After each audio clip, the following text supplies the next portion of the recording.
Hello guys, कैसे हैं आप लोग। आज हम एक तरह की मार्केट में जो बिकती है चॉकलेट, जिसको फरेरो रोशर के नाम से जानते हैं, आज हम वो घर पे बनाते हैं। और यकीन मानिए आप लोग कि काफ़ी अच्छी बनेगी, काफ़ी टेस्टी बनेगी और काफ़ी कम बजट में बन जाएगी। लेकिन जो उसका टेस्ट होगा वो मार्केट से भी अच्छा होगा।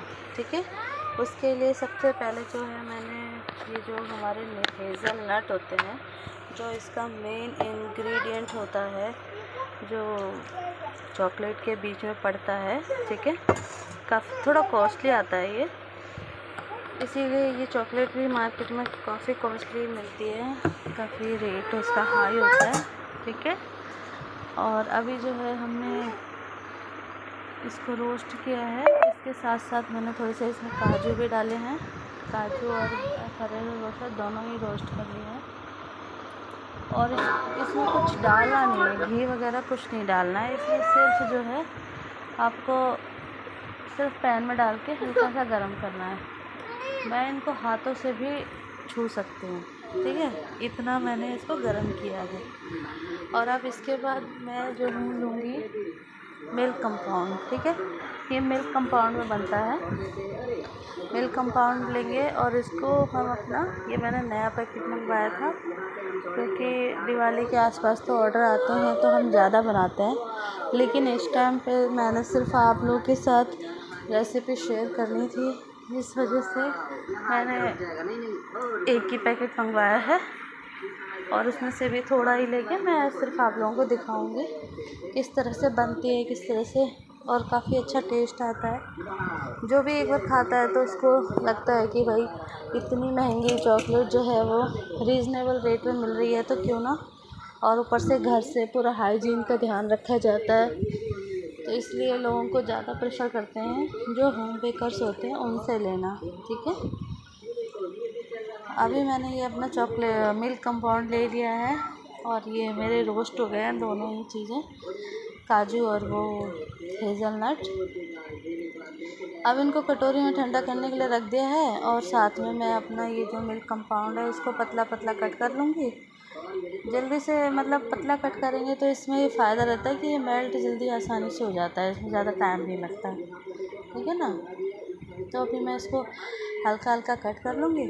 और याद रखिए आप लोग कि इसको ना मेल्ट करने के लिए हमेशा मोटे तले का बर्तन ही लेना चाहिए। कभी भी पतले तले का बर्तन लोगे तो आप चॉकलेट जो है हमारी वो जल जाएगी।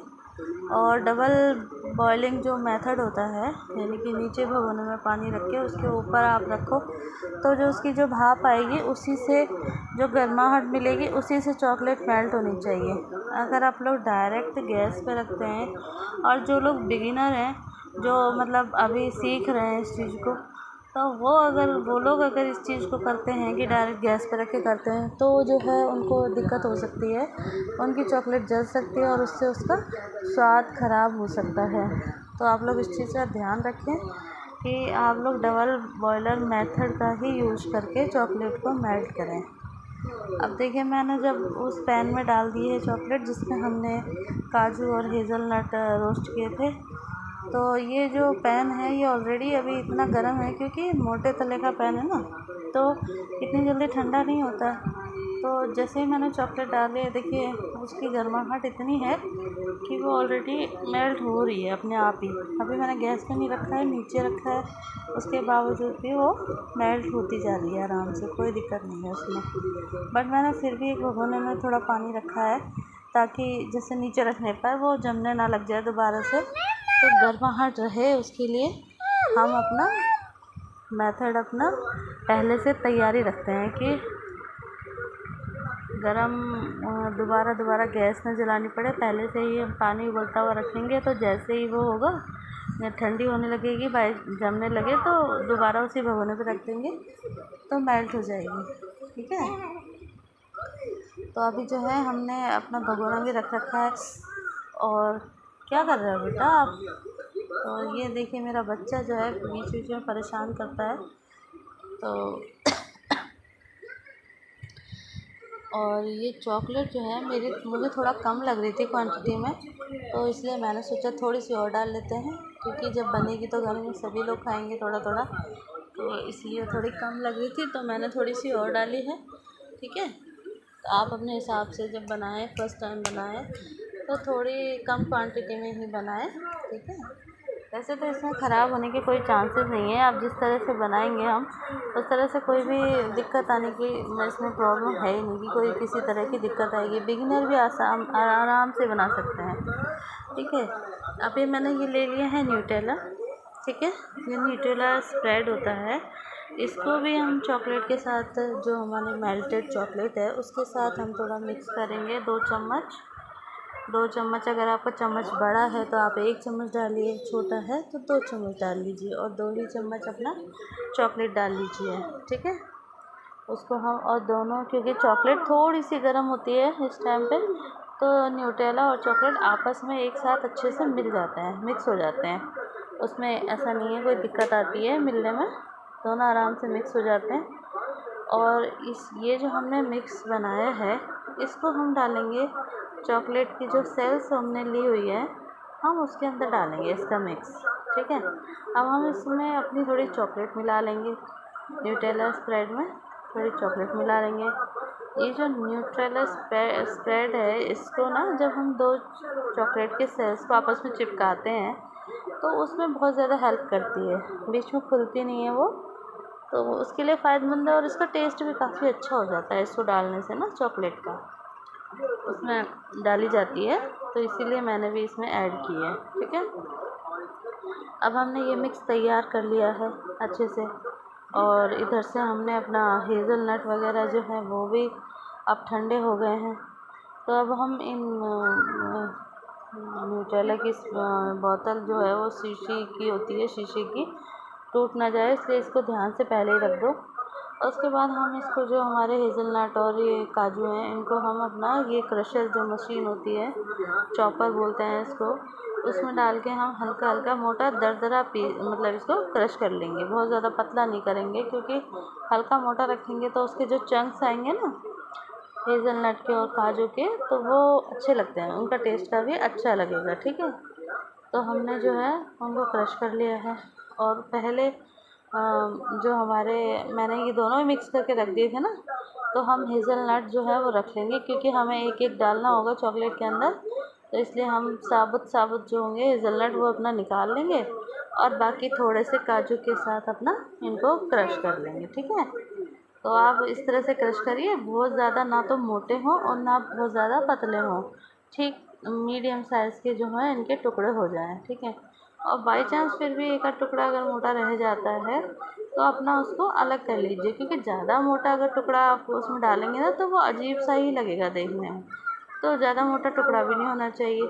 और ऐसा भी ना हो बिल्कुल कि पाउडर फॉर्म में आ जाए। बेटा क्या कर रहे हो आप?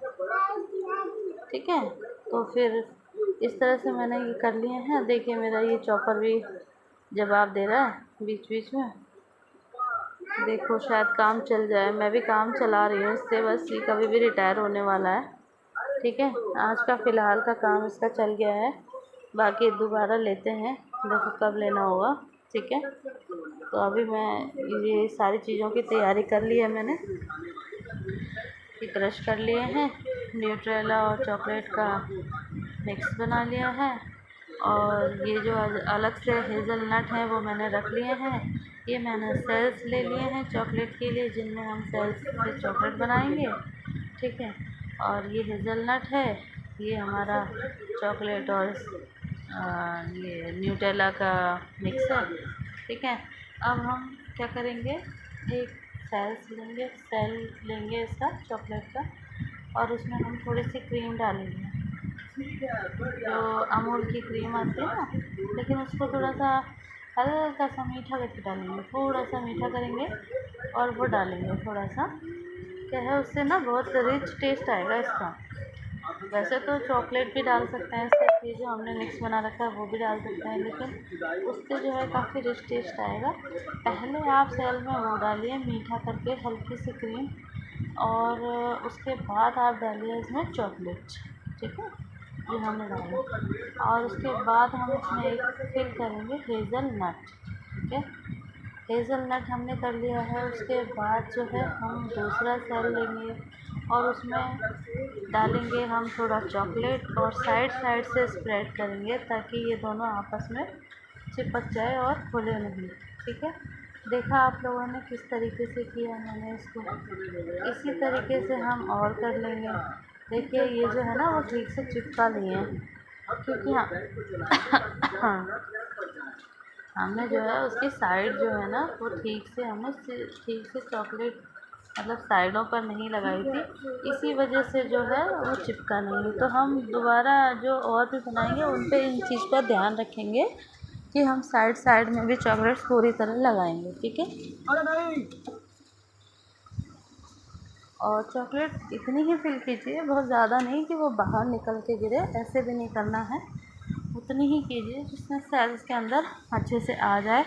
बहुत ज़्यादा कम भी ना हो कि वो खाने के बाद पता ना चले कि चॉकलेट है या नहीं है, और इतनी ज़्यादा भी ना हो कि जिसकी वजह से वो बाहर निकले और फिर मतलब वो अलग अलग हो जाए दोनों सेल, तो वो भी अच्छा नहीं लगेगा।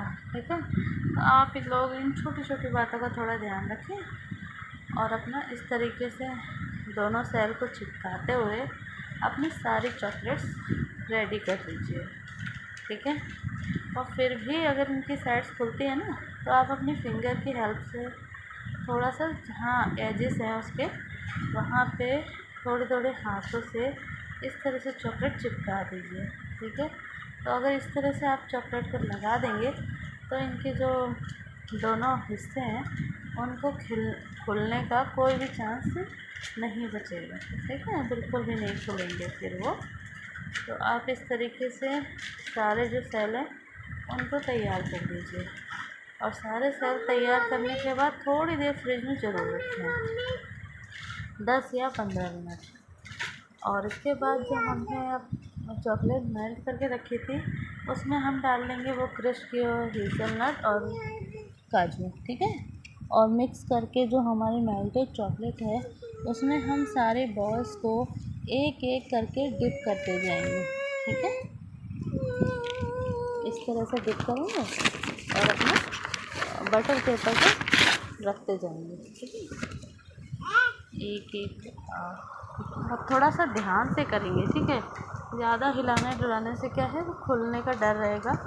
वैसे तो हमने अच्छे से वो किया है, लेकिन फिर भी नाजुक चीज़ है तो खुल भी सकती है, तो आराम से एक एक करके डालें। ऐसा ना हो कि आप एक साथ 2-3 डाल दें, एक एक करके डालें और अपना उस पर बटर पेपर पर सुखा दें।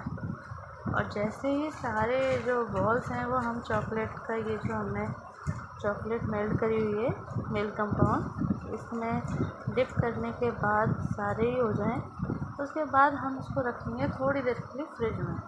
ठीक है, और जब हम इसको फ्रिज में रख देंगे ना तो ये एकदम सेट हो जाएंगे। इनकी जो चॉकलेट है और जो भी ड्राई फ्रूट्स हैं वो एक तरीके से बिल्कुल सेट हो जाएंगे।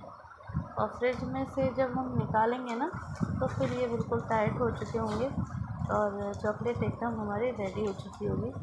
लेकिन इसकी जो एक्स्ट्रा चॉकलेट पड़ी होती है ना आसपास, उसके जो एक्स्ट्रा हो जाती है, एक्स्ट्रा नीचे जैसे इकट्ठी हो गई है थोड़ी सी, क्योंकि वो भी मेल्टेड फॉर्म में है तो वो नीचे गिरेगी तो वो एक्स्ट्रा आएगी। लेकिन जब हम इस चॉकलेट को किसी को देने के लिए रेडी करेंगे तो उसके लिए फिर हमें इसको थोड़ा सा फिनिशिंग देनी होगी, तो हम चाकू की हेल्प से इसको थोड़ी सी फिनिशिंग देंगे। देखिए फ्रिज में रखने के बाद मैंने ये निकाल लिए हैं, और अब ये जो गोल्डन रैप पेपर है ना इनको ले लेंगे और कट करने के बाद हम इनके जो एजेस हैं जो मतलब एक्स्ट्रा हैं उसको हम कट करने के बाद एक एक शीट में इस तरह से अपनी चॉकलेट्स को रैप करते जाएंगे।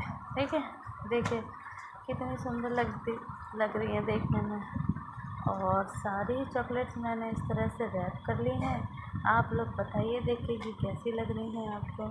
ठीक है, और इस दिवाली ज़रूर बनाइए। और ये मैंने चॉकलेट ले लिए, आइए एंजॉय करते हैं, फिर मिलेंगे अगले वीडियो में। Bye bye.